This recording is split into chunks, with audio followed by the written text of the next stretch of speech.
ሰላም አለይኩም ወራህመቱላሂ ወበረካቱሁ የቻናሌ ቤተሰቦች ዛሬ የምንሰራው ሩዝ ካብሊ በስጋ ነው። የብርቱካን ፍቅፋቂ ትንሽ በረጃጅሙ የተከተፈ ሽንኩርት፣ ነጭ ሽንኩርት እና ዝንጅብል፣ የብርቱካን ጁስ፣ የሎሚ ጁስ ትንሽ፣ ወረቀልቃል፣ ሄል፣ ቁርንፍድና ጥቁር ላይሞን ነው ያለኝ። እዚህ የተፈጨ ቲማቲም አለኝ፣ ሰልሳ እንዲሁም ሞየት ካዲ ግዴታ ነው ያስፈልጋል ጣዕም ስለሚሰጠው እና እዚህ የምንጠቀማችሁ ባህራት ወይም ቅመም ነው። እናንተ ያላችሁ መጠቀም ትችላላችሁ። እኔ ጥቁር ፍልፍል አስወድ ከሞንና ኩዝበራ ባህራት መሸከል ነው የተጠቀምኩት። እዚህ ያዘጋጀሁት ለሃም ወይም ደግሞ ስጋለኝ ዝብደ ተጠቅሜያለሁ። ካላችሁ አድርጉ፣ ከሌላችሁ ግዴታ አይደለም። ዘይትና ዝብደ ነው ያደረኩት እኔ። ሽንኩርታችንን እንጨምራለን። ሽንኩርታችን የተወሰነ በደንብ ወርቃማ ከለር እስኪሆን እናማስላለን።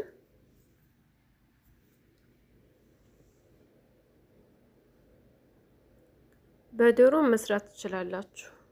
እኔ ግን የሰራሁት በስጋ ነው። ይሄ በስጋ ነው። በዶሮም ብትሰሩት ማሻላ ቆንጆ ነው። ያሳየኋችሁን ግብአቶች እየጨማመርኩኝ ነው። ነጭ ሽንኩርት፣ ዝንጅብል እና ወረቀል ቃር ግርፋ እንዲሁም ባህራቶችን ሁሉንም ያሳየኋችሁን ጨማምሬያለሁኝ። ከዛ ስጋዬን ጨምራለሁኝ።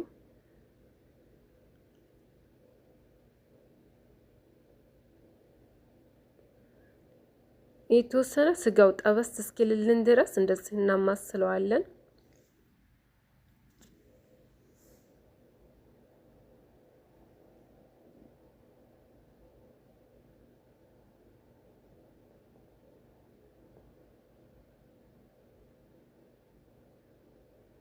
እንግዲህ እዚህ ላይ የፈጨሁትን ጠማጥም ነው እየጨመርኩ ያለሁት። እኔ የተጠቀምኩት ቲማቲም 2 ቲማቲም ነው። እንግዲህ እናንተ እንደምትሰሩት ይወሰናል። በጣም ብዙ ከሆነ ትጨምራላችሁ፣ መካከለኛም ከሆነ ደግሞ 2 ቲማቲም፣ 3፣ 1 እንደፈለጋችሁ ማድረግ ትችላላችሁ። ምክንያቱም ማጁን ጠማጥም ወይም ደግሞ የምንድነው ሰልሳ ስለምጨምር በሳ 2 ማንኪያ ጨምሬያለሁ።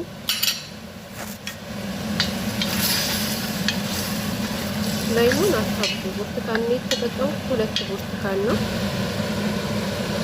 ፍቅፋቂውንም እንግዲህ ከወደዳችሁ ባታበዙ ጣዕሙ እንትን ስለሚል በጣም ሀይ ስለሆነ በጣም አታብዙ። በብርቱካኑ እንደዚህ ፕሮሰስ አድርጎ የሚጨምሯሉ እንደዛ ማለት ነው። ግን ብርቱካን ጁሱ ግዴታ ነው። እንዳልኳችሁ በጣም የሆነ ቁምጥጥ እንዳይልባችሁ ቲማቲም ማነው ላይሞን ሎሚውን አታውቁ። ትልቁ ከሆነ የግማሽ ነው የምትጠቀሙት። ትንሽ ከሆነ አንድ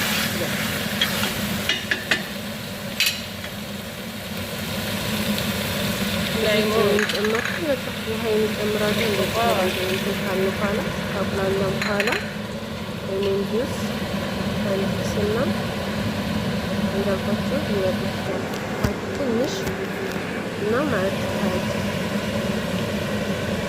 ወይ ካዲ 2 በክዳኑ 2 ጨመርኩት። ግን በኋላ ላይ ደግሞ ከበሰለ በኋላ ሩዙን ሊጨምር ስል 1 ጨምርበታለሁ።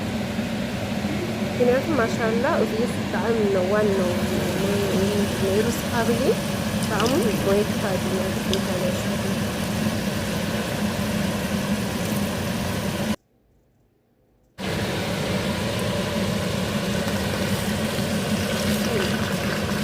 እንግዲህ ያው ካሜራ ብዙ ጥራት የለውም። በአንድ ጊዜ እየሰራ ስለሆነ ነው።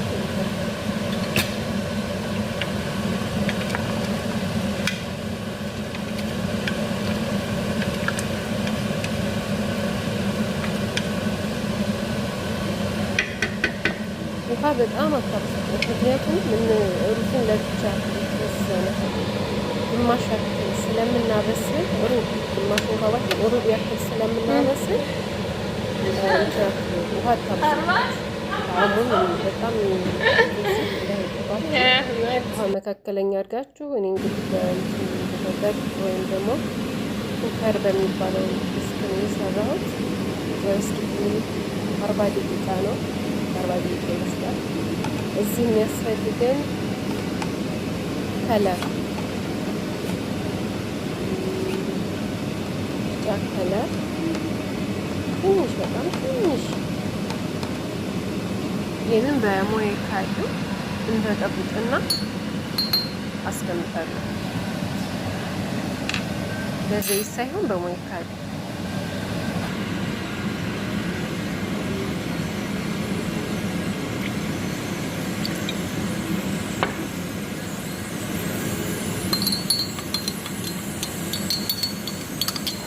በጣም ትንሽ ነው።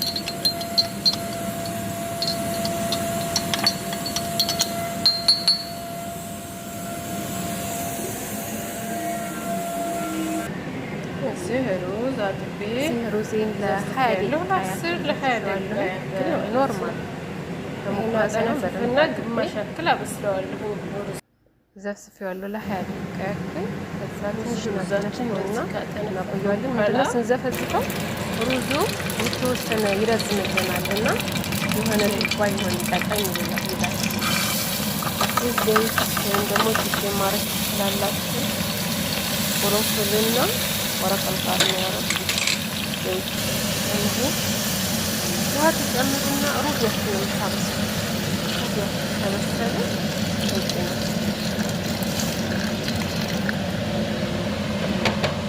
ምክንያቱም እዚህ ላይ በጣም ብዙ ከበሰለ እዛኛው ላይ ስንጨምር በጣም የሆነ ይላል እየያዘ ወይም ደግሞ ምንድን ነው የሚሆነው የሆነ የተመላለቀን የሚባለው እንደዛ ብቻ የሆነ ይያያዝብናል እና ደስ አይልም። የሆነ ፍልፍል አይልልንም። እንደምታውስ ማሻአላ ውሃውን አላበዛበትም መረቁን፣ ምክንያቱም ምክንያቱም የኛው ሩዝ የተወሰነ ስለበሰለ እናንተ የምትፈልጉት ከሆነ ያስፈልገናል። ቆርጣችሁ ስጋው ከበሰለ በኋላ ጨምረው ስጋው ስና እንዳስብ ደቂቃ ከበሰለ በኋላ ጨምረው ትንሽ ከዛ ጨምራላችሁ። ደግሞ ቀስ ባለ ትንሽ ሻይ እሳት አብሮ ይመስላል።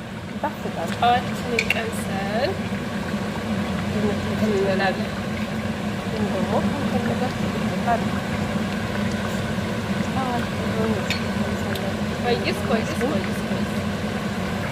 እንግዲህ 5 ደቂቃ ነው። በጣም ትንሽ ነው።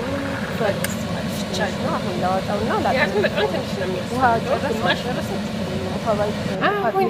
እንደገና ካበሰልኩ በኋላ እንደዛ አጠነፈፍኩት። እንደምታዩት ትኩስ ነው። ከዛሽ እንትኔ ድንቼ እስኪበስልልኝ ድረስ ማለት ነው። ድንቼ ከበሰለልኝ በኋላ ላደርግ የምችለው ምንድን ነው? ድንቼ የተወሰነ ከበሰለ በኋላ ሩዜን እጨምራለሁ ማለት ነው። ሰከ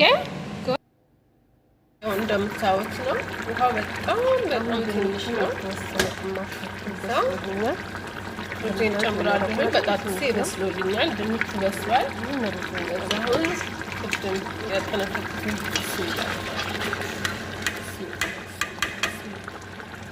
ትንሽ በማንኪያ እንዳይልባችሁ እንደምታዩት እንደዚህ ነው መሆን ያለበት። የሆነ ወደ ታች እንዲገባ። ምክንያቱም ከተፋው ብቻ ሆኖ ሩዙ ከላይ እንዳይሆን አሁን ከበዛችሁበት ይበሰለ ስለሆነ ታላችሁ ሩዙን ከላይ ደግሞ ትንሽ ሩዝ ታስቀርና ከላይ እና መጨረሻ ላይ ትንሽ ስለምናነሳ ለውበት ከላይ ስለምንረጭበት ሁሉንም ወደ ውስጥ አታቀላቅሉት። ነጭ የተወሰነ ወደ ላይ መቅረት አለበት። የሚሆነውን እንላችሁ ምንድን ነው ውሃው በጣም ሳይበዛ ሲቀር ነው። እና ባታውም አይነት እንትን የለውም፣ ልዩነት ወይም ፈርቅ የለውም። እንግዲህ በአንድ እጅ የስልክ ይዤ ስለሆነ እየበታተንኩኝ ነው እንትን የጨመርኩት። እንደምታዩት በሰለ። ከማውጣቴ ወይም ደግሞ ከእንትን ከማጥፋቴ 2 ደቂቃ ያክል ሲቀረኝ ብቻ ነው እንትንን ከለሩን ከላይ የማፈስበት። ሩዙን ከጨመራችሁ በኋላ በጣም ልስስ ባለ እሳት እንትን እንዳይልባችሁ እንዳያርባችሁ፣ ውሃ ብዙ ስለሌለው ማለት ነው። እዛ ኃይል ነው ሩዝ መብሰል ያለበት። እንደምታዩት የሆነ የተያያዘ አይደለም። አሁን በስሎ ጨርሶ ከላይ ማነሳለት ለውበት ለጌጥ ከላይ ሱፍራ ሳቀርብ ሳህን ላይ ስገለብጠው ከላይ ብትን እንዳረገው ነው ነጩና ቢጫው ከለር ማለት ነው። ምክንያቱም እዛ ጋ ያለው ስጋው፣ ድንቹ፣ ሩዙ አንድ ላይ ስለምቀላቅለው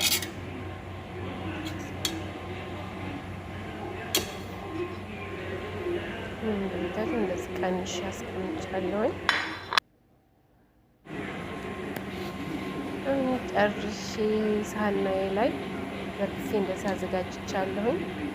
ከላይ እንትን ያልኩትን ሩዝ እንደምታዩት እንደዚህ ለመልክ ከላይ ረጨት ረጨት አድርግበታለሁ በስሱ ሳይበዛ ማለት ነው። ብሪያኒ ያስመሰልኩት አይደለም። ይሄም እንደዚህ ብታረጉት የበለጠ ያምራል። ባታረጉ ግዴታ ላይ ነው ውበት እንጂ ጣዕሙ ያው ነው። ከታችም ሆነ ከላይ ዋናው አሰራሩ ነው። እሺ እንግዲህ እንደወደዳችሁት ተስፋ አደርጋለሁ። ኢንሻአላህ ሌላም ደግሞ ይዤላችሁ እመጣለሁኝ። እንደዚሁ በርሲል ወይም ደግሞ ኩዝበራ የድንብላል ቅጠል አረንጓዴውን ከላይ ጣል ጣል አድርጌበታለሁ። ላይን እንደሚያምር ይሄን ይመስላል።